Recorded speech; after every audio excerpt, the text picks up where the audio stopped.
ஒரு சின்ன சோம்பேறித்தனத்தால நைட்டே எல்லா வேலையும் அப்படியே போட்டுட்டு காலையில பார்த்துக்கலான்னு விட்டுருவோம். ஆனா காலையில எந்திரிச்ச உடனே போய் அவ்வளோ வேலை இருக்கிறத பார்க்கும்போது நமக்கு ஸ்ட்ரெஸ் ஆயிரும். காலையிலேயே ஸ்ட்ரெஸ் ஆனா என்ன ஆகும்? அந்த நாள் ஃபுல்லா அப்படியே வேஸ்ட் ஆகும் இல்லையா? ஸ்ட்ரெஸ்ஸாவே போகும். அப்படி இல்லாம நான் சொல்ல ஒரு சில விஷயத்த நைட்டே முடிச்சு வச்சிட்டீங்கன்னா, காலையில உங்களுக்கு வேலையும் கம்மியா இருக்கும். கிச்சன் வேலையும் 1 மணி நேரத்தில முடிச்சுட்டு வந்துடலாம். என்னன்னு சொல்லிட்டு பார்க்கலாம். அதுக்கு முன்னாடி நெறைய பேர் நம்ம சேனல் சப்ஸ்கிரைப் பண்ணாம பார்த்துட்டு இருக்கீங்க. மறக்காம சப்ஸ்கிரைப் பண்ணிக்கோங்க. வீடியோ பிடிச்சிருந்தா லைக் பண்ணி ஷேர் பண்ணுங்கள். நீங்கள் லைக் பண்ணால் தான் நம்ம வீடியோ நிறைய பேர்கிட்ட கொண்டு போய் சேர்க்கும். ஸோ மறக்காமல் வீடியோ ஃபுல்லாக பார்த்து லைக் பண்ணிக்கோங்க. ஃபஸ்ட்டு வந்து ஹஸ்பண்ட் 8:30க்கு தான் வருவாங்க. வந்தோடனே நாங்கள் சாப்பிட உட்காரும் போதே தம்பிகிட்ட சொல்லுவோம், இந்த டாய்ஸ் எல்லாம் நீ எடுத்து வச்சிட்ட அப்படின்னா அப்போ உன்னை ரவுண்ட் கூட்டு போவாங்க அப்படின்னோம்னா அவன் எல்லா டாய்ஸையும் எடுத்து வச்சிருவான். அதனால் டாய்ஸும் க்ளீனான மாதிரி ஆச்சு, நமக்கு இருக்க வேலையும் குறைஞ்சிரும். குழந்தைங்களை வந்து பழக்குங்க, அவங்க வேலையை அவங்க செய்கிறதுக்கு. அது அவங்களுக்கும் நல்லது, நமக்கும் வேலை குறையும். அப்புறம் நெக்ஸ்ட் டே சமையலுக்கு தேவையானது எல்லாத்தையும் நான் ரெடி பண்ணி வச்சுருவேன். காய் கட் பண்ணி வைக்கிறது, கீரை இருந்தால் அதை கீரை இருந்தால் இலை பிடிங்கி வைக்கிறது, இந்த மாதிரி வேலையெல்லாம் நைட்டே பண்ணிடுவேன். பண்ணி வச்சிட்டோம் அப்படின்னா காலையில் நம்ம டக்குன்னு சமையல் வேலை மட்டும் பார்த்தா போகும். மேக்ஸிமம் நமக்கு காய் கட் பண்ணுறதுக்கு தான் டைம் எடுத்துக்கிறோம். நீங்கள் லஞ்சும் காலையில் ப்ரிப்பேர் பண்ணிட்டீங்கன்னா உங்களுக்கு ரொம்ப ஸ்ட்ரெஸ்ஸாக இருக்கும். இந்த ஸ்கூல் டைம்லலாம் ரொம்ப யூஸ் ஆகும். அதுக்கடுத்து அன்னைக்கு டேயில் மிச்சமான சாப்பாடு ஏதாவது இருக்கா அப்படின்னு ஒரு தடவை ரீசெக் பண்ணிக்கோங்க. சம்டைம்ஸ் நம்ம மறந்துட்டு போய் தூங்கிடுவோம், நெக்ஸ்ட் டே அது வேஸ்ட் ஆகிரும், கெட்டு போயிடும். அப்படி இல்லாமல் சாப்பாடு இருந்தால் சாப்பாடுக்கு தண்ணி ஊற்றிட்டிங்களா, குழம்பு இருந்தால் ஒரு சூடு பண்ணி அதை கிண்ணத்தில் மாற்றி வைக்கிறது, இந்த மாதிரி வேலையெல்லாம் பண்ணிடுங்க.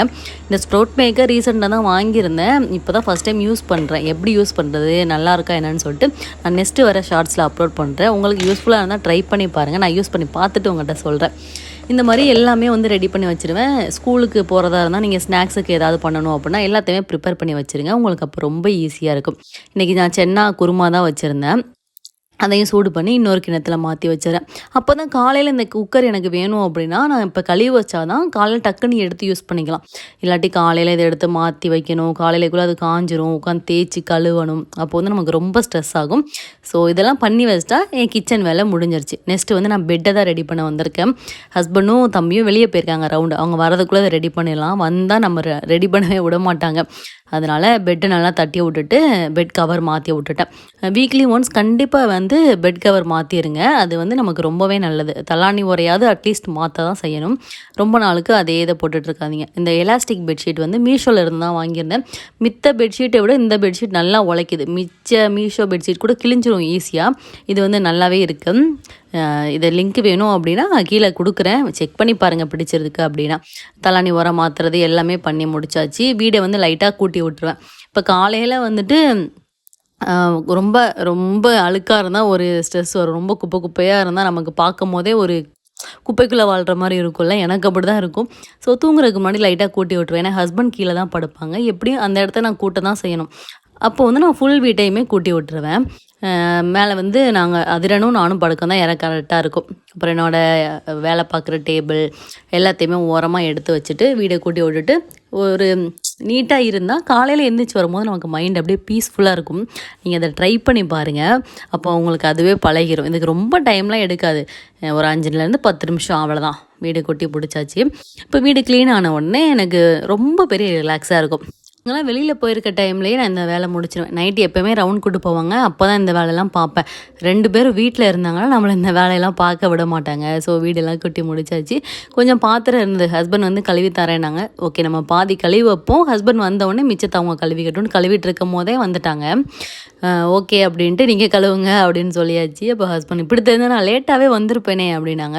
பட் எனக்கு பாத்திரம் கழுவி வந்து ஹெல்ப் பண்ணுவாங்க. பாத்திரம் கழுவுறதை எப்போயுமே ஹஸ்பண்ட் ஹெல்ப் பண்ணுவாங்க. வாட்டர் மெலனு அப்புறம் கொஞ்சம் ஸ்நாக்ஸ் இதெல்லாம் தான் வாங்க போயிருந்தாங்க. கொஞ்சம் ஃப்ரூட்ஸ் எடுத்துக்கோங்க. சம்மர் ஸ்டார்ட் ஆகிடுச்சு இல்லையா? ஸோ நல்லா வாட்டர் கண்டென்ட் இருக்க ஃப்ரூட்டாக நிறைய எடுத்துக்கோங்க. நம்ம ஹெல்த்துக்கும் ரொம்ப நல்லது. நல்லா வெயில் அடிக்குது. ஆனால் சென்னையில் இப்போ 2 நாளாக லைட்டாக பனி அண்ட் மழையெல்லாம் இருக்குது. ஓகே ஹஸ்பண்ட் வந்து பாத்திரம் கழுவிட்டு இருந்தாங்க. பாத்திரம் கழுவுறதெல்லாம் வீடியோவில் காட்டுறது உங்களுக்கு பிரச்சனை இல்லையாப்பான்னு கேட்டேன். எனக்கு ஒரு பிரச்சனை இல்லை அப்படின்னாங்க. இப்போ நீங்கள் ஆஃபீஸ் காலேஜ் இங்கெல்லாம் போகிறவங்களாம் இருந்தீங்க அப்படின்னா நெக்ஸ்ட் டே நீங்கள் என்ன ட்ரெஸ் போட போகிறீங்களோ அதை முன்னாடியே எடுத்து உங்களுக்கு எந்த இடத்துல கன்வீனியண்ட்டாக இருக்குமோ அங்கே கரெக்டாக வச்சுருங்க. செட்டாக சேர்த்து எல்லாமே வச்சுருங்க. அப்போ நெக்ஸ்ட் டே நீங்கள் தேட வேணாம். அந்த தேடுறதுலே பாதி கடுப்பாயிரும் நமக்கு. ஸோ முன்னாடியே நீங்கள் செலக்ட் பண்ணி வச்சிட்டிங்கன்னா காலையில் எல்லா வேலையும் முடிச்சுட்டு நீங்கள் கிளம்பி போகிறதுக்கு கரெக்டாக இருக்கும். நீங்கள் தேடுற வேலையே இருக்காது. அதுக்கப்புறம் வந்து வீட்டை எவ்வளோ கேர் பண்ணுறோமோ அந்த அளவுக்கு அதை விட மேலேயாவே நம்மளை வந்து நம்ம கேர் பண்ணிக்கணும். செல்ஃப் கேர் ரொம்ப முக்கியம். அது ஹோம் மேக்கர்ஸுக்கு நம்ம கண்டுக்கவே மாட்டோம் நம்மளை. செல்ஃப் கேர் வந்து ரொம்ப ரொம்ப முக்கியம். நைட்டு நான் ஒரு ஃபேஸ் வாஷ் போட்டுட்டு நீங்கள் என்ன யூஸ் பண்ணுறீங்களோ ஃபேஸ் வாஷ் போட்டு முகம் கழுவிட்டு நல்லா தொடச்சிட்டு மாய்ஸ்சரைசர் யூஸ் பண்ணுவீங்கன்னா யூஸ் பண்ணிக்கோங்க. நான் ஹேருக்கு வந்து சீரம் அப்ளை பண்ணிக்கிறேன். சீரம் அண்ட் லிப் பாம் இது 3 தான் நான் இது பண்ணுவேன். நம்மளை நம்ம தான் பார்த்துக்கணும். ஸோ செல்ஃப் கேர் கண்டிப்பாக பண்ணுங்கள். அப்புறம் நைட்டு தூங்குறப்ப பக்கத்தில் வாட்டர் பாட்டிலில் தண்ணி வச்சுக்கோங்க. சோம்பேறி பட்டுட்டே நைட்டு தண்ணி தவிச்சாலும் குடிக்க மாட்டோம்.